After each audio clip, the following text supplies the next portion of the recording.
महाराष्ट्र राज्याचे शालेय शिक्षण मंत्री दादाजी भुसे तसंच परिवहन मंत्री प्रताप सरनाईक यांच्या हस्ते शिवसेना वागळे विभाग आणि संकल्प प्रतिष्ठान यांच्या संयुक्त विद्यमानं तसंच आमदार रवींद्र फाटक यांच्या प्रमुख मार्गदर्शनाखाली आयोजित saint Lawrence high school Wagle estate Thane इथे प्रभाग क्रमांक 18 मधील इयत्ता 10वी आणि 12वीच्या गुणवंत विद्यार्थ्यांचा सत्कार समारंभ सोहळा उत्साहात संपन्न झाला। महाराष्ट्र सरकार तुमच्यासाठी उत्तम शैक्षणिक सुविधा आणि शिष्यवृत्ती देण्यास कटिबद्ध आहे। सतत शिकण्याची, जाणून घेण्याची आणि प्रयत्न करण्याची वृत्ती ठेवा। मुलांनो, तुमचा प्रवास आता सुरू आहे आणि तुम्हाला जगभरात अनेक संधी मिळतील, त्या संधीचं सोनं करा। आपल्या संवादातून शालेय शिक्षण मंत्री भुसेंनी विद्यार्थ्यांचं मनोबल उंचावलं। 10वी आणि 12वी म्हणजे विद्यार्थ्यांच्या जीवनातील एक महत्त्वपूर्ण टप्पा असतो। या टप्प्यात त्यांचं भविष्य ठरतं। प्रत्येक छोट्या कामाचं कौतुक केलं तरच त्या हातातून मोठं काम घडतं। त्यामुळेच आजची ही युवा पिढी भविष्यात मोठं कार्य करणार आहे। परिवहन मंत्री सरनाईक यांनी हा महत्त्वपूर्ण मुद्दा मांडलाय। 2024-25 या शैक्षणिक वर्षात इयत्ता 10वी आणि 12वीच्या विद्यार्थ्यांनी भरघोस यश संपादन केलंय।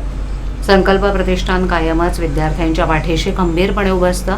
चांगल्या कामाला वावा करून कौतुक करणं आणि विद्यार्थ्यांना प्रोत्साहन देणं हे आपलं कर्तव्यच आहे, असं मत आमदार फाटकांनी व्यक्त केलं। विद्यार्थ्यांबरोबर त्यांचे पालक आणि शिक्षक सर्वांचंच कौतुक आणि सर्वांना भावी जीवनासाठी शुभेच्छा देऊन हा कार्यक्रम संपन्न झाला।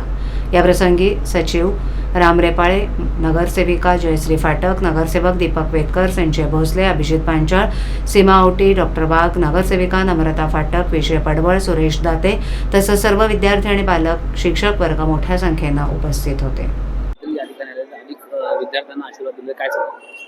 सर्वप्रथम दरवर्षीप्रमाणे आम्ही या 10वी आणि 12वीच्या विद्यार्थ्यांचा सत्कार प्रभाग क्रमांक 18च्या वतीने शिवसेना वागळे विभाग आणि संकल्प प्रतिष्ठानच्या माध्यमातून दरवर्षी केला जातो।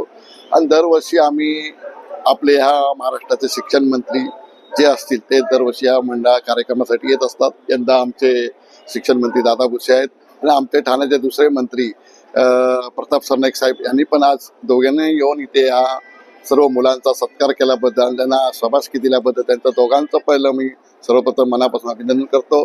त्याचबरोबर आमचे नेते महाराष्ट्राचे उपमुख्यमंत्री एकनाथ शिंदे साहेब यांच्या नेतृत्वाखाली आपण इथे या ठाणे शहरामध्ये ज्या गोष्टीच्या कार्यक्रमातून कार्यक्रम करतो त्यांचे आशीर्वाद तर आहेतच आपल्याला, पण आपण सगळे कार्यक्रम करत असताना धर्मवीर आनंद दिघे साहेबांनी ही प्रथा सुरुवात केली होती। त्या सुरुवातीला आपण कायमस्वरूपी दिघे शिंदे साहेबांच्या नेतृत्वाखाली आम्ही हा उपक्रम चालू ठेवला आहे। धन्यवाद।